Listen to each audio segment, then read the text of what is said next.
तो बड़ी खबर में स्वागत है आपका। और बड़ी खबर है हमारे खिलाड़ियों से जुड़ी हुई। दिल्ली के होटल अशोक में ओलंपिक पदक जीतकर लौटे खिलाड़ियों का स्वागत समारोह अपने आखिरी दौर में है। भारत ने इस ओलंपिक में 7 मेडल जीते हैं, जिनमें एथलेटिक्स में मिला पहला गोल्ड मेडल भी शामिल है।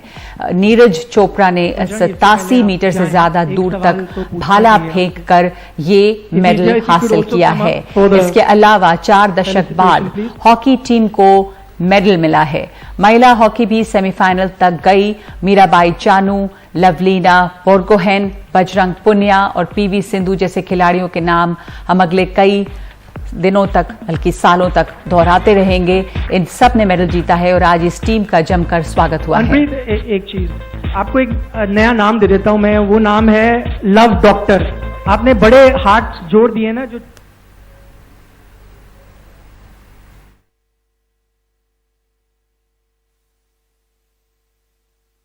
मैं सबसे पहले तो दिखाना चाहूंगा गोल्ड मेडल ये मेरा नहीं पूरे इंडिया का है। और मैं उस दिन से ही अपनी जेब में लेके घूम रहा हूं मेडल को।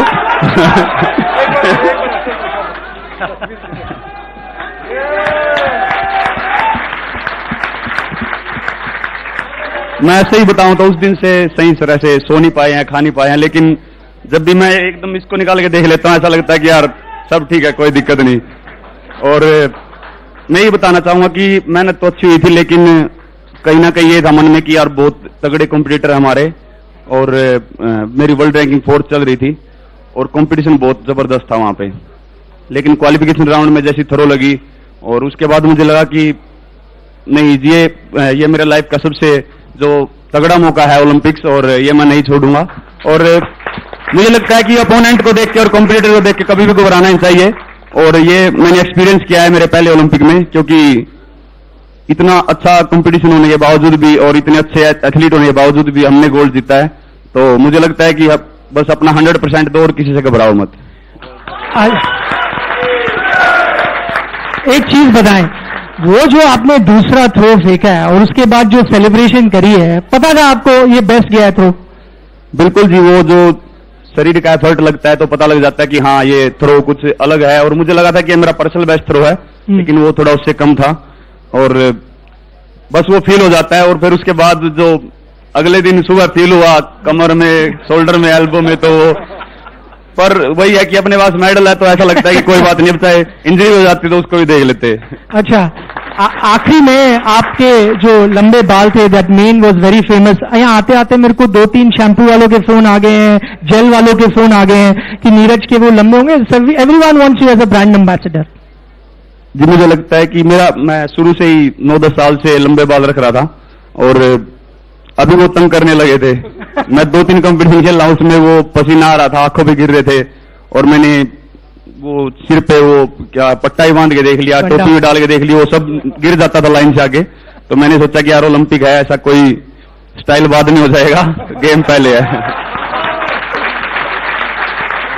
नीरज, मैं क्या बोलूं, you have made a heart really grow fonder. You have made our chest swell with pride, और I think you are made for TV. जो आप है ना, अब मुझे नहीं लगता कि कोई टीवी वाला आपको छोड़ने वाला है। You're going to be inundated with phone calls, but thank you once again for a fantastic performance. तो वही एक सवाल मेरा भी है, क्योंकि बहुत सारे खिलाड़ी हमारे ग्रामीण क्षेत्रों से आते हैं, बहुत दूर दूर से चल के अपने खेल के क्षेत्र तक भी जाना पड़ता है।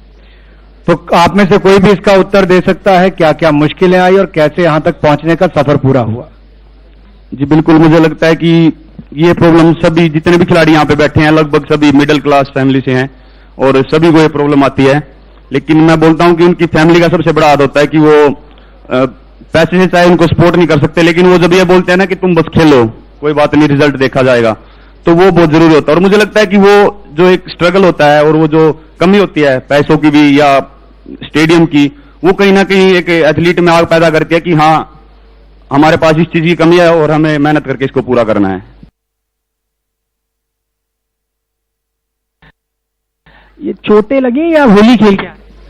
देखो चोटें थोड़ी बहुत तो हैं, गेम है हमारा, रेसलिंग ऐसा गेम है, थोड़ा बहुत इसमें होता रहता है। अच्छा, एक इंस्पिरेशनल स्टोरी थोड़े हमारे दर्शकों को आप बताएं, वो ये कि जब आपने रेसलिंग की शुरुआत की, मैं कहीं पढ़ रहा था, तो शुरुआती 4-5 साल इतने अच्छे नहीं रहे, इतने आप परफॉर्म नहीं करते थे, फिर आप पता चला आयरन डेफिशिएंसी है, वो आपने इंप्रूव करी, उसके बाद से कोई भी रवि भैया को रोक नहीं पाया रेसलिंग मैच में, उसके बारे में थोड़ा हमें बताएंगे?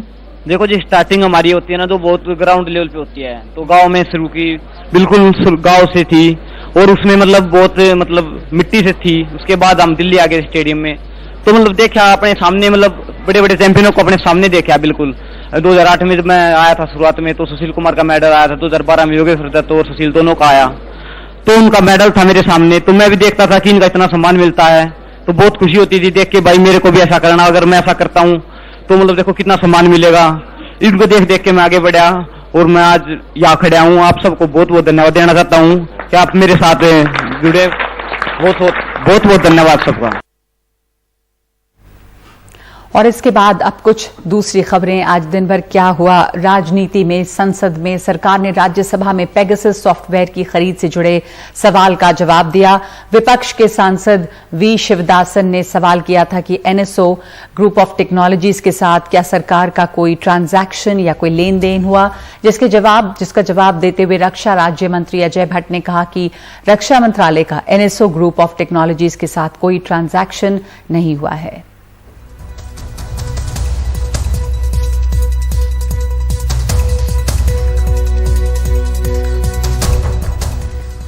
और एक तरफ यहाँ पे खिलाड़ियों की जीत का जश्न है, ओलंपिक खिलाड़ियों का हम सम्मान कर रहे हैं, लेकिन कुछ लोग दूसरी तरफ देश में के दूसरे हिस्से में नफरत की भाषा बोल रहे हैं। दिल्ली के जंतर मंतर तक आज ऐसी भाषा सुनी गई। एक बीजेपी नेता के कार्यक्रम में ऐसे नारे लगाए गए और अफसोस ये है कि ये सब पुलिस के सामने होता रहा। बाद में इस पर एफआईआर दर्ज की गई है। रविवार को जंतर मंतर पर ऐसे नारे सुनाई दिए जो पहले यहाँ कभी नहीं सुने गए। कुछ लोग एक धर्म विशेष के खिलाफ भड़काऊ नारे लगा रहे थे, लोगों को जबरन जय श्री राम बोलने के लिए कह रहे थे। जंतर मंतर पर पुलिस भी रहती है, लेकिन किसी को नहीं पकड़ा गया। आरोप ये है कि ये लोग बीजेपी नेता अश्विनी उपाध्याय के अंग्रेजों भारत छोड़ो कार्यक्रम में आए थे। ये जो वीडियो वायरल हो रहा है इसकी जांच कर ले। हालांकि अश्विनी उपाध्याय का कहना है कि ये सब उनके कार्यक्रम में नहीं हुआ। मैं नहीं जानता इस वीडियो में कौन लोग हैं, मैं कभी मिला नहीं, मैंने कभी इनको देखा नहीं, न इनको वहां बुलाया, और जब तक मैं था वहां ये लोग दिखाई भी नहीं पड़े। उसके बाद हमारे जाने के बाद इस तरीके का वीडियो अगर बनता है तो ये मुझे लगता है इस आंदोलन को बदनाम करने के लिए बनाया गया है। सोशल मीडिया पर जैसे ही ये वीडियो वायरल हुआ, उसके बाद नारेबाजी करने वालों के खिलाफ लोगों में गुस्सा दिखने लगा। एएमएआईएम के नेता असदुद्दीन ओवैसी ने ट्वीट कर कहा कि ये सब प्रधानमंत्री आवास से महज 20 मिनट की दूरी पर हो रहा है। मेरा ये मानना है, हालांकि हम आए हैं कंप्लेंट लिखवाने, लेकिन ये हमारी जिम्मेदारी नहीं है कि हम हेट स्पीच को रोकें या हम लॉ एंड ऑर्डर को बना के रखें। इस पे सुमोटो एक्शन होना चाहिए था और फौरन इस पे केस दर्ज होना चाहिए था। दिल्ली पुलिस का ये रवैया बिल्कुल ठीक नहीं है। आम जनता अपने कुछ बात लेके आए, उनको उधर जगह नहीं मिल रहे। ऐसा लोग जो हिंदुत्ववादी ताकतें हैं उनको जगह दे रहे, उनके साथ दे रहे। लोगों के गुस्से और वीडियो वायरल होने के बाद दिल्ली पुलिस ने इस मामले में केस दर्ज कर लिया है। दिल्ली पुलिस का कहना है कि नारेबाजी करने वालों ने कार्यक्रम के लिए इजाजत नहीं ली थी। वीडियो के जरिए आरोपियों की पहचान की जा रही है। उस विषय में हमने एक एफआईआर दर्ज कर ली है और आगे की जो जांच है वो हमारी जारी है, और जो भी नेसेसरी इसमें लीगल एक्शन है वो लिया जाएगा। अब पुलिस उन्हीं को तलाश रही है जो पुलिस के सामने ही नारेबाजी कर रहे थे। सवाल ये है कि समाज में जहर घोलने वाले ये कौन लोग हैं और इनके खिलाफ पुलिस कड़ी कार्रवाई क्यों नहीं करती। नई दिल्ली से मुकेश सिंह, एनडीटीवी इंडिया।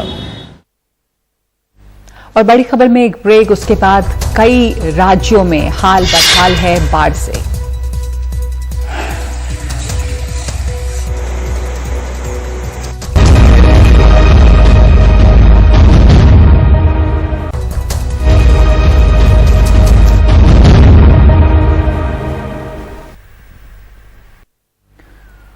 उत्तर प्रदेश के 21 जिलों में बाढ़ आ गई है। यहां पर गंगा, यमुना, बेतवा, चंबल, शारदा नदियां खतरे के निशान से ऊपर हैं। बुंदेलखंड के हमीरपुर और जालौन जिलों में हालात ज्यादा खराब हैं। वाराणसी में तमाम घाट डूब गए हैं और प्रयागराज में मंदिर में पानी घुस गया है।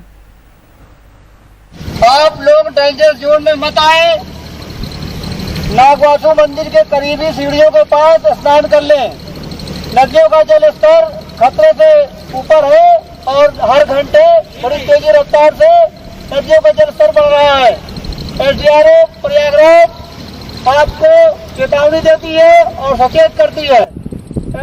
प्रयागराज में संगम के आसपास के इलाकों में लोगों को बाढ़ के खतरों से आगाह किया जा रहा है। यहाँ गंगा और यमुना दोनों नदियां खतरे के निशान के ऊपर बह रही हैं, जिससे नदी के किनारे बसने वाले देहाती और शहरी दोनों इलाकों में पानी घुस गया है। एसडीआरएफ की टीमें बचाव में लगी हैं। दिक्कत तो बहुत ज्यादा है क्योंकि सबके घरों में पानी घुस गया है और जो भी सामान है कुछ लोग अपना सामान निकाल भी नहीं पाए। वो बाढ़ इतना तेज आया कि वो उनके अंदर चला गया और उनका जो सामान है वो भी नष्ट हो गया। कुछ खाने पीने का जो सामान था वो भी वेस्ट हो गया। प्रयागराज के दारागंज में नागवासुकी मंदिर डूबा हुआ है। दारागंज की तारीखी शाही मस्जिद का पिछला हिस्सा डूब गया है। मस्जिद में बाढ़ का पानी है, लेकिन संगम के पास लेटे हुए हनुमान जी के मंदिर के अंदर हनुमान जी की मूर्ति तक पानी आ गया है। पुजारी बाढ़ के पानी में खड़े होकर पूजा पाठ करा रहे हैं। आज के दिन का प्रतीक्षा सभी को होती है, विशेषकर प्रयागवासियों। वैसे पूरा भारतवर्ष इसी प्रतीक्षा करता है कि गंगा जी यदि हनुमान जी को स्नान कराती हैं तो वह वर्ष पूरे भारत में ही नहीं विश्व में सुखमय रहता है। वाराणसी में गंगा की बाढ़ में सारे घाट डूब चुके हैं। यहाँ के घाटों पे लाखों लोग रोज पहुंचते हैं। दशाश्वमेध घाट पे आरती की जगह बदलनी पड़ी है। 80 घाट पूरा डूब चुका है, जिस कानोपी के नीचे सुबह बनारस में हर सुबह शास्त्रीय संगीत के कार्यक्रम होते हैं, वो नदी में समा चुकी है। मणिकर्णिका घाट के डूबने से अंतिम संस्कार में भी दिक्कत है। परेशानी तो इतना है एकदम कि हर आदमी त्राहिमाम किया हुआ है। यहाँ तक कि 100 यात्री 100 लेके आ रहे हैं, उनको रास्ता तक नहीं मिल रहा है। अब पूरा टीना का बैरिकेडिंग कर दिया गया विश्वनाथ मंदिर की तरफ से, और ज्यादा परेशानी हो गई है। हमीरपुर में यमुना बेतवा को खुश करने के लिए लोग नदी में गीत गा रहे हैं। यमुना खतरे के निशान से 3 मीटर ऊपर और बेतवा करीब 2.5 मीटर ऊपर बह रही है। हमीरपुर के 62 गांव बाढ़ में डूब गए हैं। लोग यहां से पलायन कर रहे हैं। इसी तरह जालौन जिले में 67 गांव बाढ़ में डूबे हुए हैं। इन गांवों में लोग पानी में डूबकर अपनी गिरस्ती बचाकर बाहर निकालने की कोशिश में हैं। औगासी के रहने वाले नाव चलाते हैं। यहाँ पर परेशानियां क्या है कि बाढ़ से जो है पूरे हमारी बस्ती घिरी हुई है और यहाँ कोई स्वास्थ्य कर्मी कोई यहाँ पर दवा दारू के लिए कोई नहीं आया। यहाँ कोई प्रशासन वगैरह है? यहाँ कोई प्रशासन नहीं आया है। लखीमपुर खीरी में शारदा नदी की कटान में तमाम मकान अंदर जा रहे हैं। गोंडा में बच्चों का एक 10 कमरों का स्कूल कटान में घाघरा नदी में समा गया है। यहाँ नदी के किनारे बसने वाले अपनी झोपड़ियां ट्रैक्टर पे लेके जा रहे हैं। प्रदेश के तमाम जिलों में ऐसे ही नजारे हैं।